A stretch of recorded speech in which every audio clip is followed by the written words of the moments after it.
everybody, my name is Ayo Dawson and I'm welcoming you to another episode of Teeth Beat Africa. So for those of you who have not watched our last episode, please this video subscription and watch our last episode because we discuss so many things that's happening in Africa. We are going to continue today as well because there's so many things happening in West Africa that I need to bring to your notice. Before we start, please, for those of you who have not subscribed to our YouTube channel, what are you still waiting for? I am watching you with my poro eyes inside plasma TV, inside 3D screen. Please press the subscription button. It is free absolutely, and the bell button so that you don't miss any part of any videos that we upload on YouTube. So without wasting much of our time, let's go straight into it. I'll see you in a bit.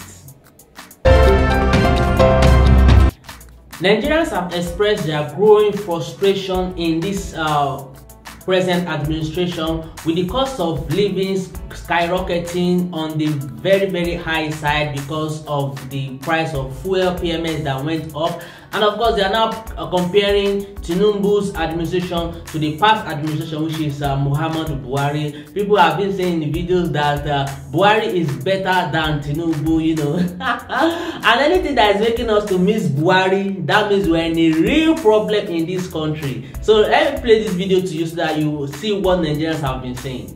Nigeria is happy now.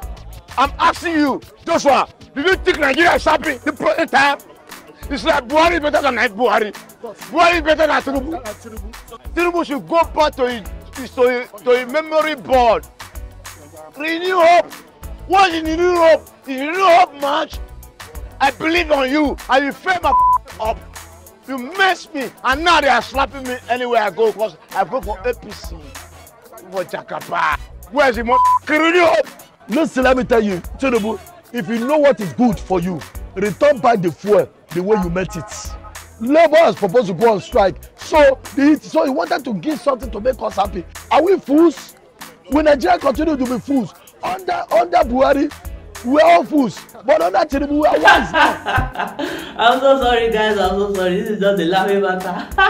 I am not supposed to laugh, but I can't help it. It is obvious that this particular man voted for APC, and his hope is being cut short because Tinubu is not performing to his expectation, and he's now saying that Buhari is better than Tinubu. Well, it is not his fault. The man is actually facing through a lot because in Nigeria, the economy is has turned upside down. The price of fuel have gone up, PMS and other things. So people are actually complaining. And not only Nigeria, the man, you know that the man has been made the chairman of ECOWAS, and of course ECOWAS is also on the hot seat as a chairman, you know, because of the coup that is going on in Niger Republic. I'm talking of that.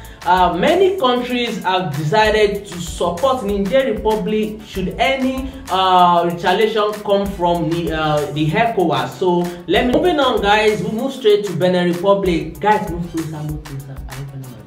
Do you know that Benin Republic has drawn support for ECOWAS? Yes, you heard me right. Benin Republic just declared their interest or declared their full support for ECOWAS in case ECOWAS want to invade Niger Republic because of the coup that is currently going on. The state minister for security in that country said that in a press conference a week ago, saying that if ECOWAS is ready to intervene, ECOWAS is ready to take any action, that as a member of ECOWAS state, they are ready to give ECOWAS full support, and if ECOWAS also wants to invade the country of Niger Republic, they are in support. They are going to send troops to support ECOWAS. I want to know what you guys think. Let me. Diplomacy is the preferred solution to the military coup in Niger, according to Benin's foreign minister, while pledging his full support for efforts by the West African bloc ECOWAS to resolve the ongoing crisis. So let me come in. Olusegun Ajadi Bakari told reporters his country was demanding the immediate release and reinstatement of President Bazoum. We are and we fully subscribe to the diplomatic actions that are underway and that remain the preferred solution for the time being, he says. But if tomorrow, for whatever reason, whatever action ECOWAS were to take, Benin would in fact be fully involved as a member of ECOWAS. ECOWAS, which is chaired by Nigeria, has imposed tough sanctions on Niamey, but also sent a delegation to meet junta representatives to reinforce its position. So today, the only thing to remember is that the President of Niger, recognized by ECOWAS, the African Union and the entire international community, is President Bazoum, he says. President Bazoum is currently being held hostage, and what we want is for him to be reinstated as President of Niger. As from today, the only one thing to remember is that President Bazoum is the only recognized president of Niger Republic by the ECOWAS. And speaking of ECOWAS, we have ECOWAS is a member of 15 nations that come together to form economic of West African state. And the countries include Nigeria, Burkina Faso, Benin Republic, Cape Verde, Cote d'Ivoire, the Gambia, Ghana, Guinea, and of course Guinea-Bissau, Liberia, Mali, Niger Republic, that this is happening, and Senegal. Then we have Sierra Leone, and finally we have Togo. So all these countries came together to form economic of West Africa states. And of course there are some coups that have happened in some of its members. We talk of Burkina Faso, Guinea, Togo, and of course in time past, but right now we are talking about Niger Republic because it is that of the recent time. Don't forget that the president of Niger, that is recognized by ECOWAS, is currently being held captive by the military. Moving on to Senegal, guys, again, Senegal also have declared interest in the coup that is going on in Niger Republic by drumming a support for ECOWAS. So we have two countries that are actually supporting ECOWAS in any decision ECOWAS will take on the coup that is currently going on in Niger Republic. So this Senegal said Thursday that it will participate if the Economic Community of West African States, ECOWAS, decides to intervene militarily in Niger following last week's coup.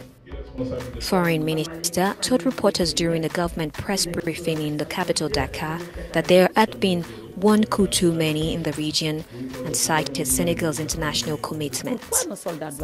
Why do our soldiers have to go? They have to go for two reasons. The first reason is that we're part of a community called ECOWAS, and Senegal has an international signature.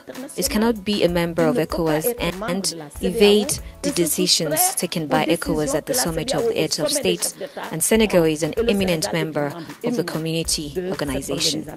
Secondly, Senegal is convinced that these coups must be stopped. That's why we're going. Niger is the fourth member of the bloc to undergo a coup since 2020.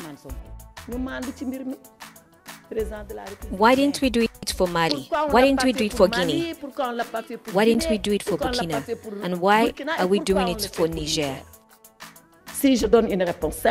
To give you one answer, I'd say that it's one coup too many. But if I give the real answer, it's because ECOWAS wanted to exercise patience and not take measures until pushed. The military chiefs of ECOWAS member countries met in Nigeria on Wednesday for 3 days of consultations. That they are going to support, they are going to send their troops to help ECOWAS. So guys, I want to let you know that is this war coming? I don't understand, because ECOWAS are not planning to back out. They are not planning to solve this in a non-relative way, but this time around. So we have other countries that are also supporting the military coup that is going on in Niger Republic, and that is Guinea and Mali. They are supporting the military in Niger Republic. While we have Benin Republic, and then we have Senegal that are supporting ECOWAS, which Nigeria is inclusive because Nigeria is the headquarters of ECOWAS. Don't forget that the chief security officers of Mali, of Guinea, of Burkina Faso were absent in the 3 days security meetings of ECOWAS in Abuja, being the headquarters of ECOWAS. So let me know what you guys think about this development. Do you think war is the solution? Do you think the military will drop powers and return President Bazoum back to the presidency, and of course everything will go on? So please let me know what you guys think about that. Moving on now, guys, inside Niger, in Niamey, in Niger, capital city of Niger. Have you guys seen the videos of Nigerians protesting with a picture, a large picture of Tinubu, calling Tinubu Ebola? I'm sorry, guys. What's the meaning of that? You know, why are you calling our president Ebola? I don't understand. So because his name is Bola, you guys erase that Bola and put Ebola. Please play the video for them, let them see.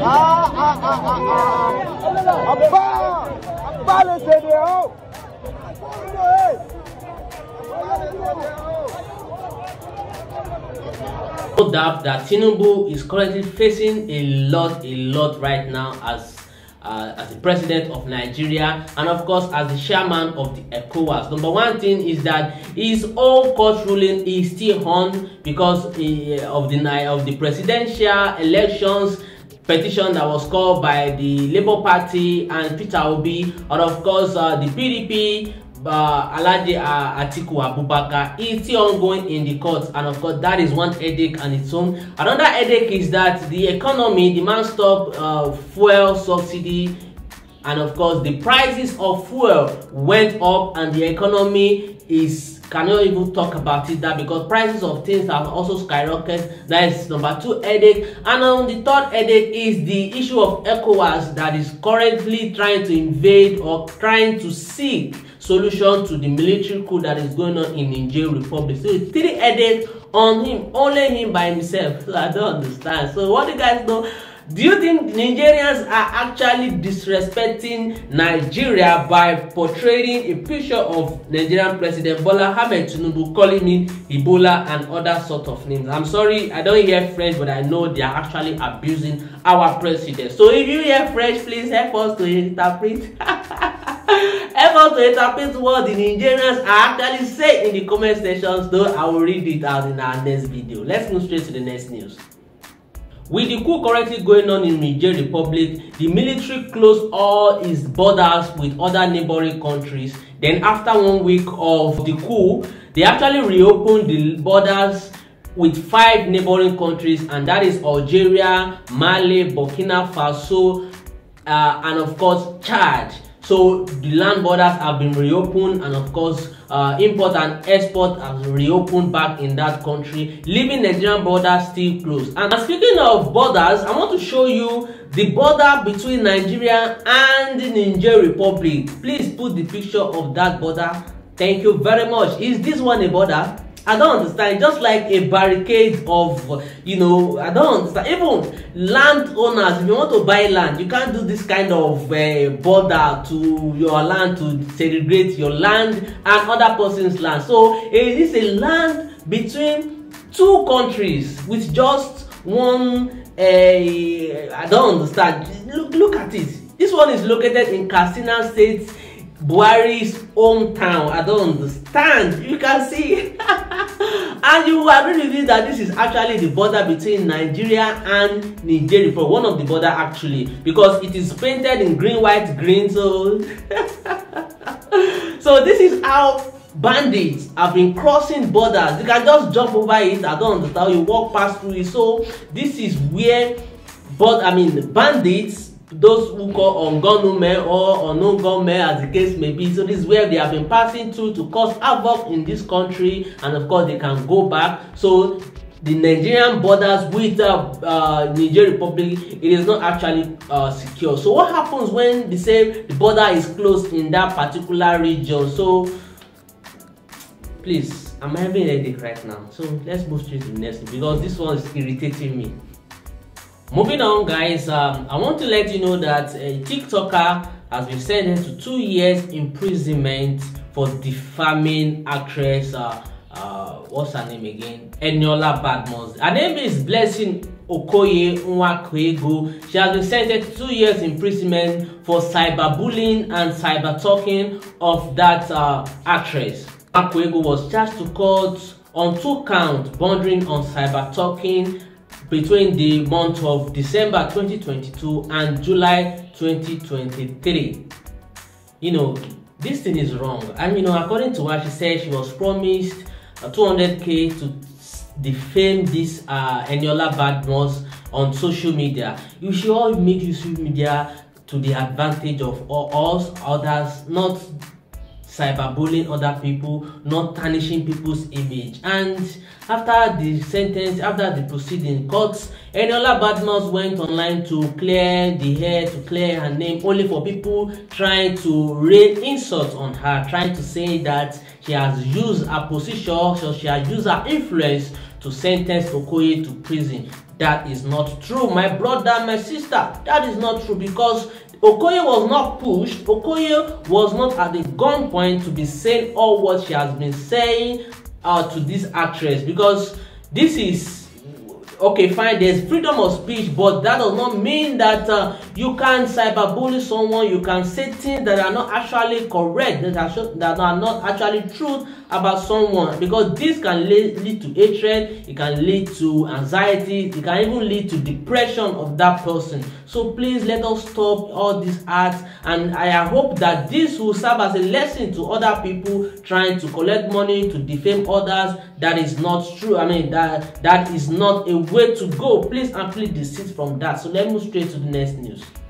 Guys, just yesterday, Nigerians defeated Senegal in the 2023 Afrowomen basketball that was played in Rwanda. Oh shit! I was so glad. I was just glued to my TV, hoping that Nigeria will win, and eventually Nigeria they carry last. We defeated Senegal in the Rwanda final of the Afrowomen Basketball Championship that happened in 2023. Afrobasketball Women is the Women's Basketball Continental Championship of Africa, played binary under the governing body of FIBA, that's the governing body for basketball and the Africa zone thereof. Holding at the BK Arena in Rwanda, Nigeria defeated binary rival Senegal to lift the trophy for a consecutive 4th time. Nigeria won the championship, the competition in 2017, in 2019, and of course now in 2021. And then now 2023 edition, Nigeria also won the competition. So the guys showed a strong start, but succumbed to the Senegalese in the 3rd quarter. But bounced back in style to seal the memorable win 8-4-7-4. It was just a slim victory, actually. 10-point difference that Nigeria used to win the competition. So congratulations, Nigerians. Congratulations, Africa. I am very, very happy, and I hope next edition Nigeria also will win the Africa Women basketball. I'm so sorry, guys, because I am so used to football, so this one I'm just trying to blend in. Let's go straight to the next one. Guys, moving on, it is just unfortunate that an African country has just been back home on the ongoing Women's World Cup that is currently going on in New Zealand and Australia. Netherlands defeat South Africa by 2-0, and of course that means South Africa by tomorrow or today, the next available flight will South Africa are going back home just because they lost 2-0 to the Netherlands. Considered an early goal in the first half in 9 minutes, making it 1-0 in the first half, and of course later on in the second half another goal came in and they were unable to return those goals. They were unable to draw at least, but eventually they crashed out of the ongoing Women's World Cup. So we still have Nigeria up against England. Do you think it will be an easy match for the Super Falcons? And of course we have Morocco that will play France. So please, I want you to support our girls in this World Cup that is currently going on. So let me know what you guys think in the Nigeria and England match. Do you think Nigeria will be able to defeat England, or do you think England will just push Nigeria aside? So wherever it comes, I want to know what you guys think. I want to tell you that the fight between Anthony Joshua and Dillian Whyte has been cancelled because of failed drug tests. So Whyte has actually been, you know what I mean. So the man actually failed the anti-doping test, which means that the fight has been cancelled by the governing body. So both of them will live to fight another day. Between Anthony Joshua and Dillian Whyte is off. It's been reported that Whyte has returned adverse analytical findings as part of a random anti-doping protocol. The fight was due to take place next Saturday night. A statement from Matchroom has confirmed the fight is off. Matchroom said today the Voluntary Anti-Doping Association, VADA, informed Matchroom, the Association of Boxing Commissions and the British Boxing Board of Control that Dillian Whyte had returned adverse analytical findings as part of a random anti-doping protocol. In the light of this news, the fight will be cancelled and a full investigation will be conducted. Further information on the event will follow. That from Matchroom a couple of minutes ago. Don't worry guys, I will keep you posted when another date is being fixed, and I hope this time around Whyte will stop taking ganja. Alright everybody, this is how far we can go. I've enjoyed working with everybody in the studio. Don't forget to follow me on Facebook, Twitter and Instagram, and this time around I am also on Trends. Please follow me on Trends, and of course you will not regret. If you are yet to subscribe to this YouTube channel, help us to grow. It is free, nobody is collecting anything from you. Press the subscription button and the bell button so that you don't miss any part drop a new video. Please and please, if you are yet to you that are here, please subscribe now. Help us to grow. It is free. I am watching you on Big Plasma TV. Those of you that are yet to subscribe,